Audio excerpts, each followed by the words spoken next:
I travel so much, I'm from Boston. My voice is so Boston that everyone knows. I can go anywhere, and people will say, "Where are you from?" And I go, "I'm from Boston." They go, "Is that near Europe?"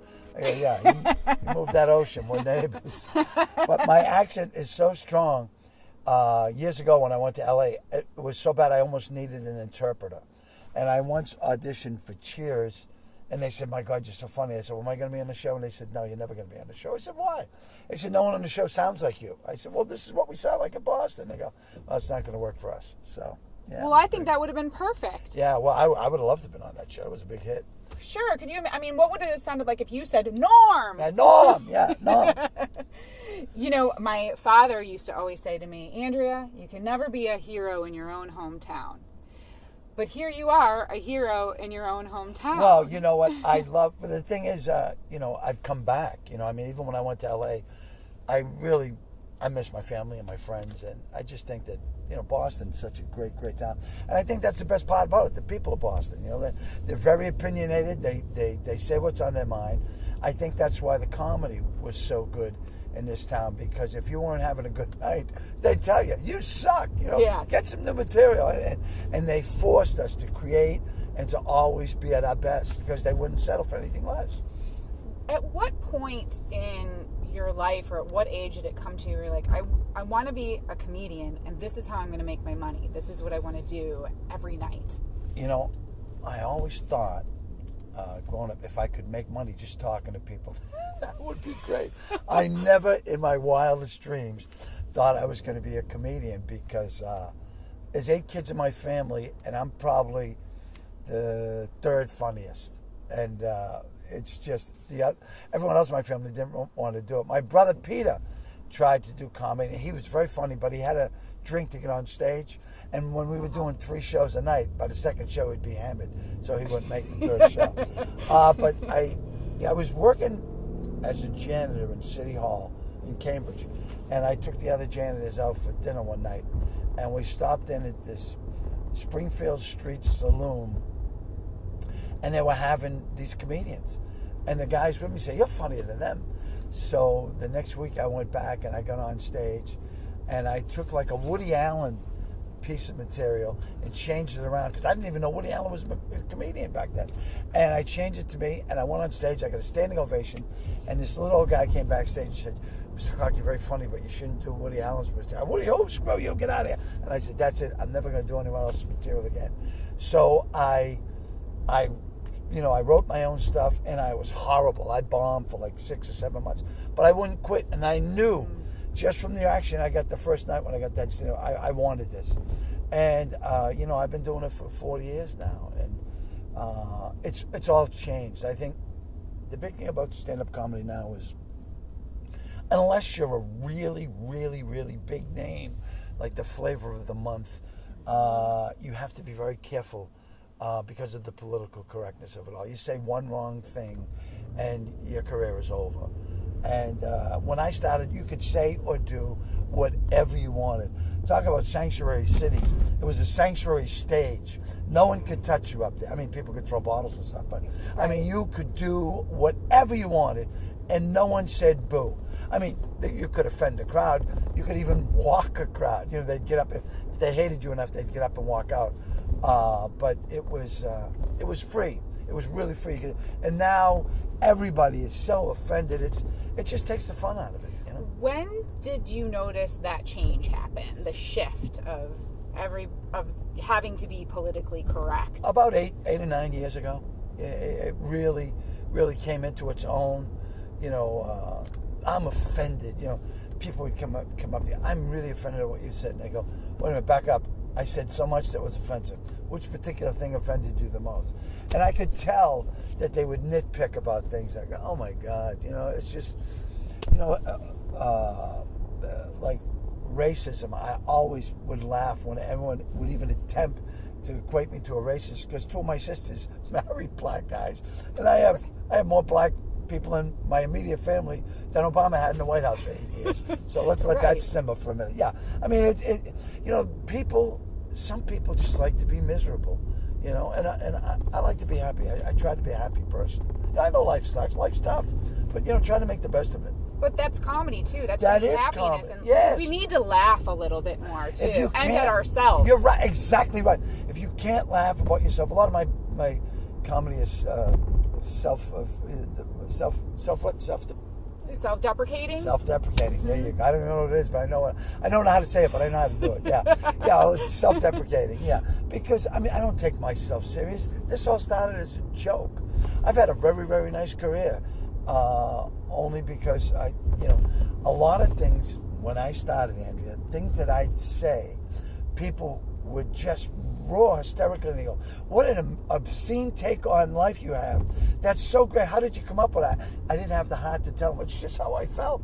And rather than explain that and take away, what they thought was so funny, I just went, "Oh yeah, that's what I do."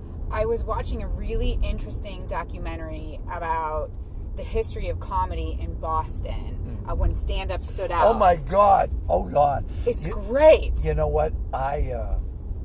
John Henry, who owns the Red Sox, called me up one night and said, "Would you like to come to the ball game and be in my booth with me tomorrow night and bring your wife?" I said, "Of course." They were playing the Yankees. I used With John Henry? Yeah, I know. I love John Henry.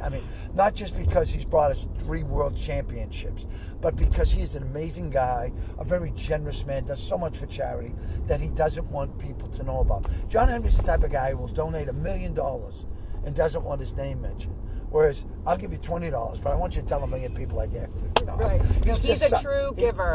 He's such a good man. So he invited me to the game in his booth, and I went, "Oh my God, this is fabulous." So we went, and he said, "Here's the person I want you to meet," and it was Steve Martin. I went, "Oh my God, Steve Martin!" I remember I went to see him at the Heinz Auditorium when he was on the Wild and Crazy tour. I think it was Wild and Crazy tour, but I'm a Wild and Crazy guy, but he had the arrow through his head and the balloon animals. It was really early on in his stand-up. We're talking 40 years ago, and I was like, "Oh my God, I can't believe it." So he said to me, "I saw that movie when stand-up stood out last night, and I just had to meet you." And I went, "Oh my God!" Steve And I Martin was, wants yeah. to So he goes, "I really think you're amazing." I said, "Tell my wife, let my wife hit it." And it was at that point that we were just getting to talk, and I got a phone call, and I looked down, it was Bill Belichick. So I said to Steve, "I'm sorry, Steve, I have to take this call." Wait, said, Bill "Yeah, go on." Belichick's in your phone? Oh yeah, I'm good friends with Bill.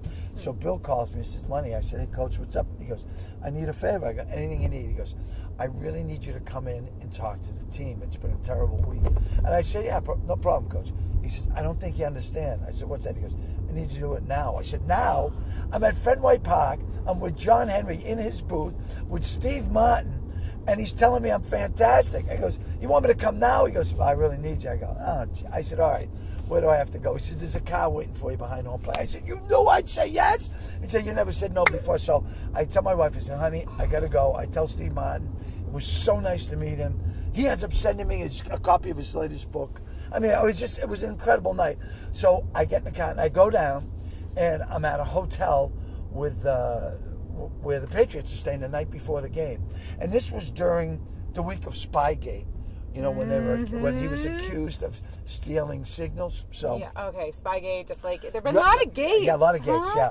So anyway, he wins. Yeah, he's a winner. He's a winner. He's unbelievable. So I go in and I speak with the team and I tell a couple of jokes, and the team's not laughing. I go, "What's the matter with you guys? Those jokes are great. They always work." Our coach told us those jokes. I said, "You're not only stealing shit, you stole my joke." The crowd goes crazy.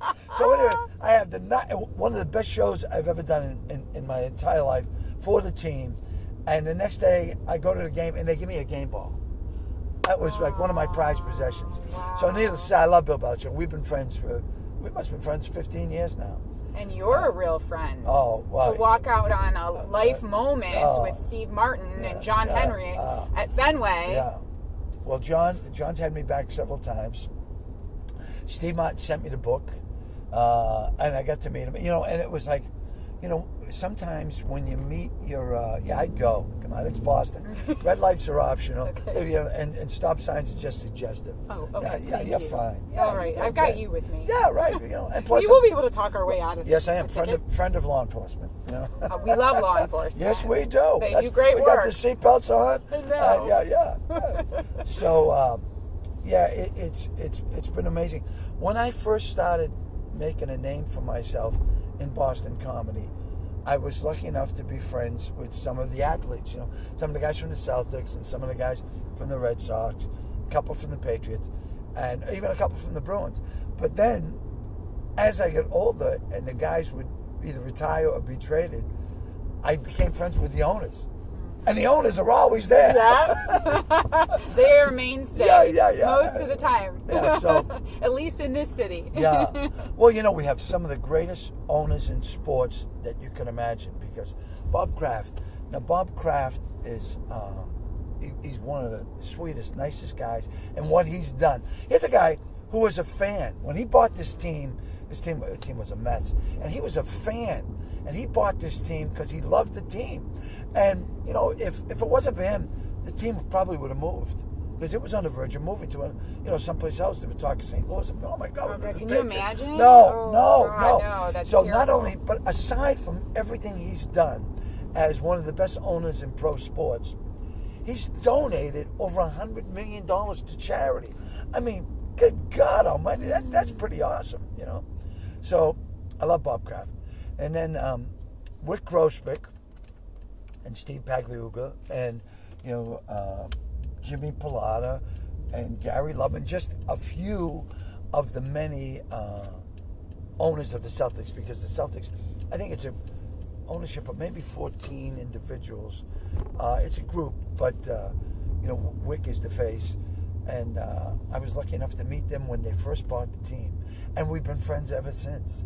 John Henry, Larry Lucchino, and Tom Werner, I met them through charity events that I've done. A lot of young guys coming up, they say, why do you do so much charity? And the reason I do so much charity is when my mom and dad were alive, it really, really touched their heart when I did charity events. My mother said, you know what? That really makes me proud of you when you do something, especially for kids in the hospitals.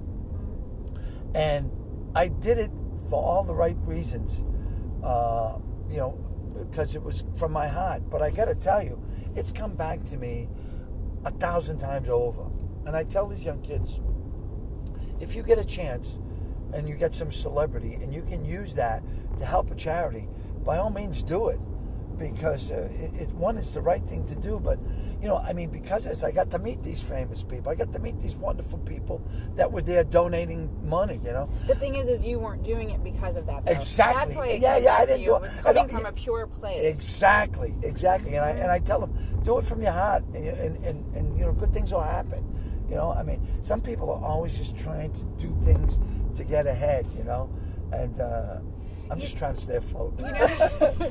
I think we all are at some level. But, it's interesting you say that some people are always just trying to do things to get ahead. And you're in a business that can really be, tough and ugly. The world of acting and entertainment, comedy. God. It's just sort of who can get ahead and outdo each other. So how did you keep that level head and have this, your family? My family. And my wife keeps me very grounded. She's a great gal. She's a pretty amazing woman. My family I remember the first time I did the Tonight Show, and they said, you were good, but I didn't like your shirt. That was their takeaway? I really did the Tonight Show. You're worried about the shirt I had? Yeah. Well, oh my God, I think it was a white shirt. They're like, man, you come on size. Oh my God. Did you do Tonight with Johnny? No, I never did Tonight with Johnny. One of my big regrets in life. But the funny thing was, I've met presidents, CEOs, captains of industry, owners of sports teams. Incredible people, very powerful people. And I went backstage and got as close to Johnny Carson as I am to you. And he gave me a look with these eyes that said, don't even say a word. And it was the only time in my life I felt that strong. I backed up and walked away. And I heard later on that he was a guy who you didn't speak to him unless he spoke to you. He was, he was opposite of you that way. Oh God, you talked to everybody. I talked to everybody, yeah. And it was really, I regret that I didn't bull through, even if it meant being thrown out of the building. Yes. Because how I got backstage was people said, "Can I help you?" "No, I'm fine." I just walked right backstage, and it was, I always wanted to do that show. That was one of my goals. And I love it. You acted like you knew what you were doing. That's half the battle. Yeah. You just have to act like you're supposed to be there and just keep going. Exactly. My father always used to say, "Walk in like you own the place, because they're going to throw you out anyway." So at least you can say you were there. Right. So I was there. But, that just happened to an event that I went to the other day that Mark Wahlberg was at. Yep. And he was opening up a restaurant. And was it Wahlburgers? Yes. And where were you? This was in Cleveland. Yeah. And by the way, the burger is excellent. Oh, they have great burgers. Great burgers. Yeah, they really do. So I walk up to the VIP stand, and I happen to snag a press pass from somebody. Right. And they said, "Oh, no, this is a closed party. The press pass doesn't get you in." And I'm also with a friend of mine. Right. We were dressed the part, but you always do. Look at you. Well, that also is part of the battle, right? Oh yeah. So I said, "Okay, well, where do we need these passes?" They said, "Oh, over by the valet stand." They pointed us in a direction, but kind of thought, "Well, you don't have them, so you're not going to get in." And my friend looked at me. She goes, "How are we going to do this?" I go, "We're going to walk in like we're supposed to be here." Right. Walked right in. As soon as my hand was on the door, I knew we were home free, and there was Mark Wahlberg just, shooting the Wahlburgers there. Yeah. Great guy. In fact, did you work with him on TED too? I've worked with Mark. I worked with Mark years ago at the Music Awards, which always blew my mind because he won an award when he did when he was Marky Mark and the Funky Bunch. Love Marky Mark and the Funky. So Good Vibration. Good Vibration, right? Come on, I mean, it's one of the best songs ever. I know, and I said to him one night, he came over to my trailer when we were shooting TED 2, and he said, "Lenny, I'm so glad you're here. Anything you need." He was so giving and he remembered, when we met. Plus, his brother Donnie has been really good to me. Donnie had done a television show for TNT before Blue Bloods, and told the director he wanted me on the show. I read somewhere, because of course we should believe everything we read, that it was an interview you were giving with, I don't know, maybe food.com or something, saying that when you were filming one of my favorite movies, There's Something About Mary. Oh God, yeah. That was a turning point for you because they had to rewrite the scene. Oh my God, yes. You couldn't fit through the window. Yeah, you are exactly right. Oh my God, you've done your homework. We shot Something About Mary down in Miami Beach. Oh my God, it was so beautiful. And I went down there, and they had originally planned to have me be the police officer who sticks his face in and go, "How'd you do that?" And then he climbs in. And Steve Sweeney was going to be the fireman. I was so fat, I couldn't get my ass through that window. So they said, "You're going to be the fireman."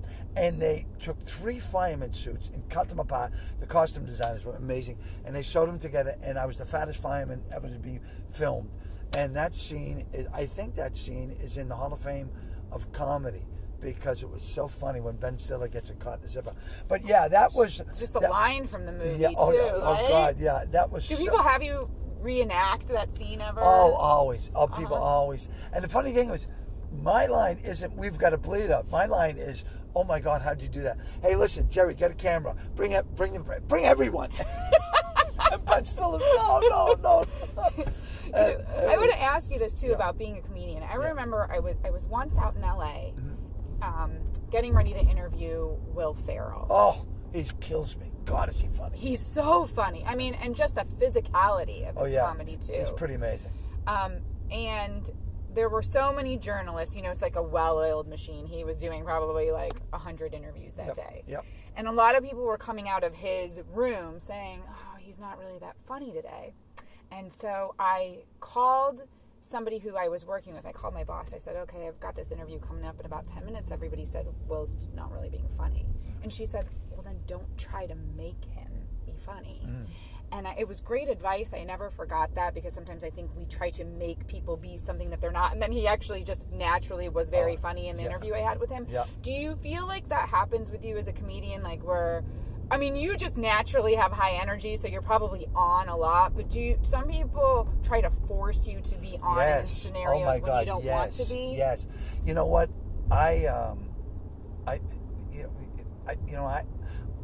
when people tell me I'm funny, I'm so flattered because I assume it's a God-given talent because I'm not trying to be funny, and a lot of things I say are just so bizarre. People are, oh my God, that's hysterical, but I'm not trying to be funny, and I'd rather have a pleasant conversation with someone, and if something funny comes out, fine. But yeah, I think when you try, at least if I'm, people expect me to be crazy, the lampshade on the head of the puppet. Right, they want you to be like their puppet. Yes. And it's funny.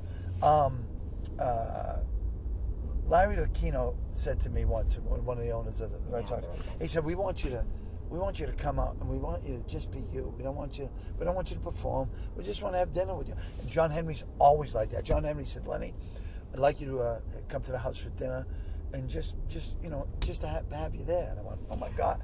And then the same thing with Belichick. Oh my God, Belichick is incredibly funny, and people have no idea. No, because he seems so deadpan in his face all the time. Andrea, he is a riot, and he's so brilliant.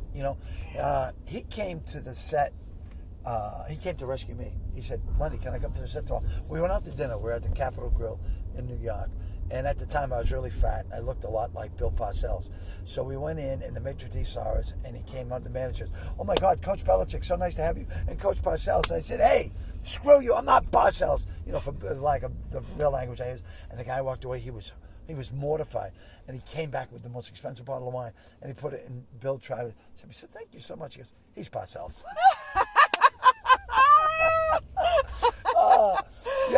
So his timing, right? He's good with he's a genius. I mean, he's a genius in so many different ways and funny. So he came to the set the next day, and he walks on, and Dennis is the makeup chairman. He goes, hey, is that Belichick? He goes, yeah. So he goes, I'm over there talking with him. He goes, what are you doing? He goes, well, Lenny said I could come by. And he goes, oh yeah, we're glad to have you, but what are you doing with Lenny? He goes, I get that a lot. Well, I saw him on the Tonight Show with Jimmy Fallon. Oh, right. Right? Yeah. After the Super Bowl. The Super Bowl. Yeah. Which, oh my gosh, that Super Bowl. I mean, I feel like, I was there. Don't you want to just keep talking about it in Boston? Even though, listen. Oh my God. We win a lot. Boston wins a lot. But Well, here's the thing. But still. We're down 28-3. And all I can look at is Brady. And I know Brady has dedicated this game to his mom before the game. It's like, Mom, I'm going to win the game for you. And I'm going, shit, how's he going to do it? And I'm thinking about him. I'm going, wow, I thought it was going to be the other way around. We went out there and blow them out, And Atlanta's a good team. And I'm at Ryan, fantastic.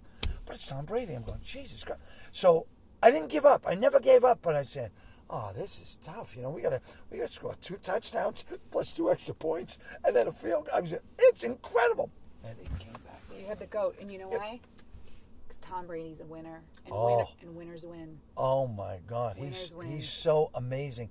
And I got to tell you this, Andrew. If I never went to another football game again, as long as I live, I'd be okay. I'm never going to see something like that. I mean, the year they beat Seattle, when Butler intercepted on the 1-yard line, I couldn't get over that. It was incredible. But this, oh my God. And the funniest thing was, oh my God, there was this little old lady from the South, from Atlanta, and she was sitting just over in the next section, and I was watching, and she was so demure and so prim and proper. Oh, isn't this wonderful? The Atlanta Falcons are going to win the Super Bowl. This is so exciting. And they came back. Fuck you, Brady! The little old lady. I'm punching my mother in the arm. I'm going, look at her. You suck, Brady. You son of a bitch. Oh, my God. It was, if I should have used the phone. I'm not good with that. That would have gone viral. Oh my God, it was hysterical. Now Brady, you know Brady? I know Tom. I've done a couple of things for his sister, a couple of favors for his sister. Not only did Tom have a foundation, but his sister had a foundation, and they were raising money to buy computers for a village in Africa. And while we were doing it, someone said, "Hey man, they don't have power. How are they going to run the computers?" So Tom goes, "I'll buy him a generator." That's how awesome he is. So he's Tom Brady. He's movie star looks, the whole thing. He's unbelievable. Gorgeous wife. Oh God. Beautiful children. Oh God. So he says to me, tell me a joke. I told him a joke, and he didn't get it. And I went, oh. He goes, take a lap and come back with a better joke. That's what he said to me. So I got on the phone. Hey, man, I called 5 comedians. I called Tony V. Tony V gives me this joke. I go back and he goes, now that's a joke. I said, my God, because I'm on the ropes. But I was at Bob Kraft's 45th wedding anniversary, and they had it at the stadium. And we come in a limo and everything else. And I'm with my wife, and we're walking the red carpet down the middle of the field. It's on the field. And we're on the Jumbotron. I go, look, baby, we're on the Jumbotron. She goes, act like you've been here before. I go, but I haven't. She's like, but you're an actor. Right. It's so amazing. So I'm seated at the table with Giselle and Tom. And you're at their table? I'm at their table. Teddy Bruschi and his wife and someone else and their wife. I forget it because it was. So I said to Tom, hey, Tom, what was that commercial you did where you were getting out of the helicopter? You had this beautiful coat on, and we got it. And he says, "Mom, geez, I don't know what commercial was that." And I go, "Well, how many helicopter commercials did you do?" He goes, "Oh, yeah, right, glacier water, smart water, something." I go, "That's it." He, why? Do you like that jacket? I said, "Oh my God, it was the most beautiful coat I've ever seen on a guy." 2 weeks later, he sends it to my house. It's like a Tom Ford raincoat. I never wear it at range, but I always wear it. It's unbelievable. I wear it all the time, and I would be like, I got this from Tom Brady. Yeah, well, I walk into Dennis Leary's office, and he says, hey, man, that's a beautiful coat. I said, oh, yeah, I love something from Tom Brady. He goes, what? I go, yeah, Tom Brady gave me this. He goes, you son of a... Tom Ford from Tom Brady. Yeah. Oh, it's my favorite piece of clothing. Oh, that is a cherished piece of clothing. That's one where you have to have like a light shining on it. In your closet, well, they said, right? I mean, he's such a classy guy, you know. Yes. I mean, when I did Jimmy Fallon, one of the gifts Jimmy Fallon gifted his guests Uggs. I have Ugg slippers. So I said, Tom, I got the Ugg slippers. Very nice. You have met so many incredible people and I really have. So many unbelievable experiences, and they're all life moments. But of all of them, is there one in your mind you think, I can't even believe that this is happening to me? Bobby Orr. I mean, I took up celebrity golf to meet Bobby Orr. And I did about 14 golf tournaments before finally, and it's funny because every tournament I did, it was all charity, you know. And I mean, it's the whole day. You give up the whole day, you know. And I said, it's okay, and I suck at golf. But it was fun, you know, and I'd make people laugh. And I was always on. You had to be on because people pay big money for you to be the celebrity. So you can't have an off day. Yeah. So finally someone comes, hey, Lenny, Bobby Orr's here. And I go, what? He's on hole 1. I said to the guy, I'll be back. So I take the golf cart and I drive like a maniac. I go screaming down the first hole. There goes Lenny Clarke. Yeah. There goes Bill Parcells. I think it was at Ballymead. I think it was. So I hit the brakes and I tear up the. You know, I'm such an asshole. It's perfect. Yeah. So I go, Bobby Orr, Bobby fucking Orr, and he goes, Lenny fucking Clarke. I go, you know me? He goes, I've been dying to meet you. You've been dying to meet me. I took up this goddamn sport just to meet you. And we shook hands and he goes, oh, Lenny, it's so nice to meet you. I'm like melting. I'm going, this is the guy. My father was my hero. Bobby was my idol. You know what I mean? Bobby Orr. Right? And I can't even skate. Doesn't matter. It's Bobby Orr. So he says, well, we got to stop. And I go, why? Did I say something wrong? He goes, no. They're hitting into us. And people we need to pick up. I go, what are you assholes? It's Bobby Orr. So afterwards, he says, will you meet me for a sandwich after, you know, at dinner? And I go, oh, God, yes. So now, you know, I go back to my group and I'm beaming and I just met Bobby Orr. So, and he wanted to meet you? Yeah, oh, God, I couldn't believe that. So he at dinner, he said, now there's one thing. This is what he says. You have to continue to do the charity golf tournaments. I said, okay, Bobby, I will. That year, I did like 45 golf tournaments. And he sees me about 7 months later. He goes, Lenny, I didn't mean every one. Oh, my God. You're a man of your word. Oh, yeah. Well, hey, Bobby said, do it. Like Bobby called me once. Oh, my God, I was shooting a movie. It was called What's the Worst That Could Happen? With Martin Lawrence and Danny DeVito. So, you know, when you're shooting a movie, you're shooting the movie. That's it. I always tell people, I'll do your event, but if a movie or TV comes up, it takes precedence over any stand-up. You know, and that's in contracts and everything. So I'm shooting, and Bobby goes, Lenny, you know, how you doing? Listen, I need a favor. I go, anything you want, Bobby? Goes, I'm doing this member guest thing tonight at the golf course, and I really need you. And I go, Bob, I go, I'll do any, but I'm shooting a movie. Yeah, so maybe around 7 o'clock I'm going. But Bobby, I'll send a car. I'm going, but Bobby, but okay, I'll see you tonight. And he hangs up. And I'm going, oh. Now one thing about Bobby Orr that I know, if you're friends with him, you're friends with him. But if you cross him, you're dead You're to off him. the list. You're dead to him. Boy. So I'm going, oh my God. And like, I'm happy to be on the movie, you know what I mean? So I go to the director and I go, hey, I got a problem. He goes, what time are we going to be out of here? And he goes, well, Lenny, I don't know. It all depends, how the shooting goes. And I go, I got to get out of here. He goes, why? I go, Bobby Orr is sending a car for me to do his member catch tournament tonight. And he goes, Bobby Orr? He goes, no problem. My heart stopped. Listen, I did a commercial the other day with David Ortiz, who I love. Oh my God, I love David, and I do his. He's awesome. He has done. Listen Yes. to me. Here's what's really awesome about him. Not the fact that he's one of the greatest hitters that ever lived. He does this tournament down in Santo Domingo, first week of December every year. And I've been fortunate enough to do it 5 or 6 times. And I go down, I do the auction from golf and everything, and it's great. But he raises money for children's heart transplants. And he saved about 500 babies with heart transplants. It costs like $50,000 a piece for the transplant. He's saved like 500 kids already. And I'm going, this man is saving lives. Yeah, He's not like that's a real deal. down there. He's not a Hall of Fame baseball player to these kids. He's like a giant black Santa. I mean, they see him and they light up. And he is the nicest, sweet. Him and his wife Tiffany and their kids. Oh my God, they're just so. I meet these people and I can't believe I'm in their presence. You made a lot of movies with the Farley brothers. Oh my God, love those guys. Are they Bobby your and Peter. favorites to work with, would you say? No, yeah, I got to tell you, my favorite's Dennis. Not just because he's my best friend, but he is such an amazing. He's genius. I mean, Dennis writes, directs, produces. He does so much that I just know him as Dennis. Yeah. But then to see him, and he'll goof around like this, but when the camera goes on, he's a whole different Dennis, and you better be ready. Because if you screw up, he'll go, what's wrong with you? He says, didn't you read the script? Didn't you? And I was saying, didn't you read the script? I read a little bit. He goes, let me guess. The Woody Allen approach. My line, bullshit. My line, is that what you're trying to? Yeah, basically. But when the Farrelly brothers are similar to Dennis, that when I work with them, they'll say, try to do what we've written and then do what you would do. And they'll go, you got that? And I'll do something. They'll go, cut, keep that, print that. So, there were some people, like I worked for David Kelly. Oh my God, and I love David Kelly, and I was so blown away by him.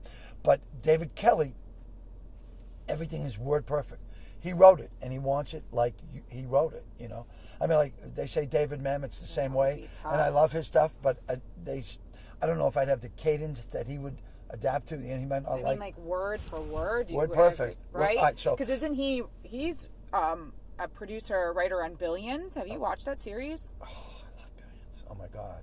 It's unbelievable. It's one of my favorite shows. Me it's too. Incredible. Oh my God. I'm sad that it's over, the season finale. Yeah. Fantastic. Oh I can't wait another year to watch it. Oh no, again. I know. But I can't imagine memorizing is that hard to memorize? Memorizing for me now is very hard. When I got my first big break, my television show Lenny for CBS, a half-hour sitcom broke down to about 22 minutes, including the commercials and everything. Yeah. Half hour. So sometimes a page is like 53 pages of dialogue, And if you're the lead, you're on most of the pages. My first sitcom, 78 pages. Because I talk so fast and they've got so much in it. And I was on every page because it was Lenny, And I had like a photographic memory, but I'm dyslexic. So there were some words I would juxtapose. Right? Yeah, and they were with Thomas at the time had Golden Girls and Empty Nest and a couple other shows, and they were they wouldn't allow cue cards. And they said, you're going to learn it and you're going to do it and it's going to make you a better actor. And it did. It did make me a better actor.